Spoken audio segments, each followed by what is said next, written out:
ঘোড়ার গাড়িতে রাজকীয় বিদায়, শিক্ষক ও অফিস সহায়কের স্মরণীয় সংবর্ধনা। বিদায় শব্দটি বেদনাবিধুর হলেও কিছু বিদায় হৃদয়ে গেঁথে থাকে স্মৃতির পাতায় চিরকাল। তেমনি এক ব্যতিক্রমধর্মী ও আবেগঘন বিদায় সংবর্ধনার সাক্ষী হল ঝিনাইদহের কালীগঞ্জের নলডাঙ্গা ভূষণ পাইলট মাধ্যমিক বিদ্যালয়। বৃহস্পতিবার সকাল 11:30টায় স্কুল প্রাঙ্গণে মুখরিত হয়ে ওঠে আবেগ, শ্রদ্ধা আর ভালোবাসার সুরে। বিদ্যালয়ের ইংরেজি বিষয়ের সিনিয়র শিক্ষক আজিবার রহমান এবং অফিস সহায়ক মশিয়া রহমানকে ঘোড়ার গাড়িতে চড়িয়ে রাজকীয় বিদায় জানালেন শিক্ষক শিক্ষার্থীরা। এ যেন তাদের কর্মজীবনের শেষ দিন, এক অনন্য সম্মানের চিহ্ন। বিদ্যালয়ের হলরুমে অনুষ্ঠিত হয় স্মৃতিচারণমূলক এক আবেগঘন আলোচনা সভা।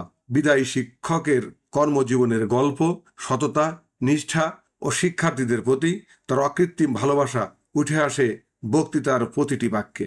বক্তব্য রাখেন উপজেলা নির্বাহী অফিসার ও বিদ্যালয় পরিচালনা কমিটির সভাপতি মোহাম্মদ দেদারুল ইসলাম, উপজেলা সহকারী কমিশনার ভূমি শাহিন আলম, প্রধান শিক্ষক মকবুল হোসেন তুথা, সিনিয়র শিক্ষক রুহুল আমিন প্রমুখ। আয়োজকরা জানান, শিক্ষক আজিবার রহমান ও অফিস সহায়ক মশিয়া রহমান দীর্ঘদিন ধরে নিষ্ঠা, সততা ও দায়িত্বশীলতার সঙ্গে দায়িত্ব পালন করে অবসরে গিয়েছেন। তাদের প্রতি কৃতজ্ঞতা জানিয়ে বিদায়টিকে স্মরণীয় করে রাখতে নেওয়া হয়েছে এই ব্যতিক্রম আয়োজন।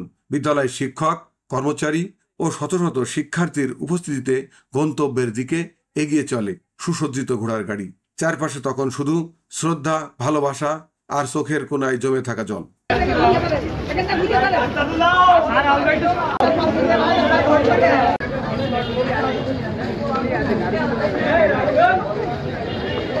সবাই একটু সামনে থেকে সরে দাও।